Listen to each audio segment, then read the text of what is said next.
کراچی کے علاقے defence phase 6 میں فائرنگ سے سینئر وکیل خواجہ شمس الاسلام جاں بحق ہو گئے۔ بیٹا زخمی۔ خواجہ شمس الاسلام نماز جنازہ میں شرکت کے لیے آئے تھے۔ عینی شاہدین کے مطابق ایک شخص فائرنگ کر کے فرار ہوا۔ خواجہ شمس الاسلام کو تشویشناک حالت میں اسپتال منتقل کیا گیا تھا مگر جان بر نہ ہو سکے۔ وزیر داخلہ سندھ ضیاء الحسن لنچار کا notice, S S P south سے رپورٹ طلب۔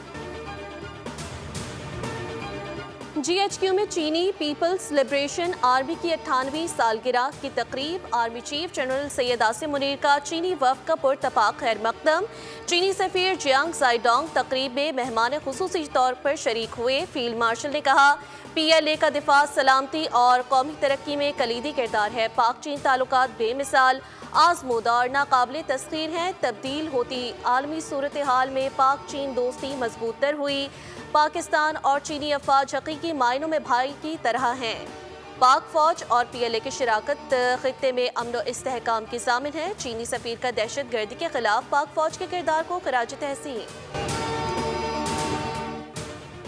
بھارتی افواج نے پہلگام واقعے کو بہانہ بنا کر پاکستان میں سویلینز کو نشانہ بنایا، جس کا افواج پاکستان نے مؤثر جواب دیا۔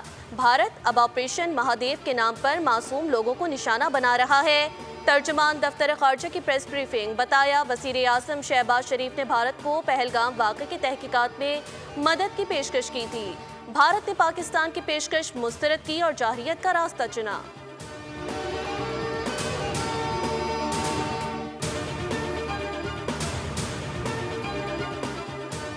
ایران کے صدر مسعود پزشکیان 2 روزہ دورے پر کل پاکستان پہنچیں گے۔ ترجمان دفتر خارجہ کے مطابق مسعود پزشکیان 2 سے 3 اگست کو وزیر اعظم کی دعوت پر پاکستان کا سرکاری دورہ کریں گے۔ ایرانی صدر کے ہمراہ ایرانی وزیر خارجہ عباس عراقچی اور اعلیٰ سطح کا وفد بھی پاکستان آئے گا۔ ایرانی صدر پاکستانی ہم منصب آصف علی زرداری اور وزیر اعظم شہباز شریف سے ملاقات کریں گے۔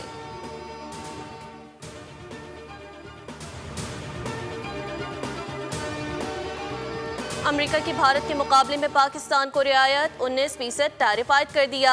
بھارت پر 25% ٹیرف عائد کیا گیا، کینیڈا پر 35% اور ویتنام پر 20% ٹیرف نافذ کیا گیا۔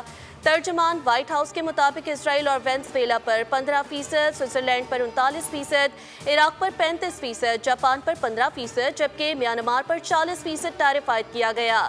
ٹیرف کا اطلاق آج سے ہوگا۔ فیصلوں کا مقصد امریکی معیشت اور مقامی صنعتوں کا تحفظ ہے۔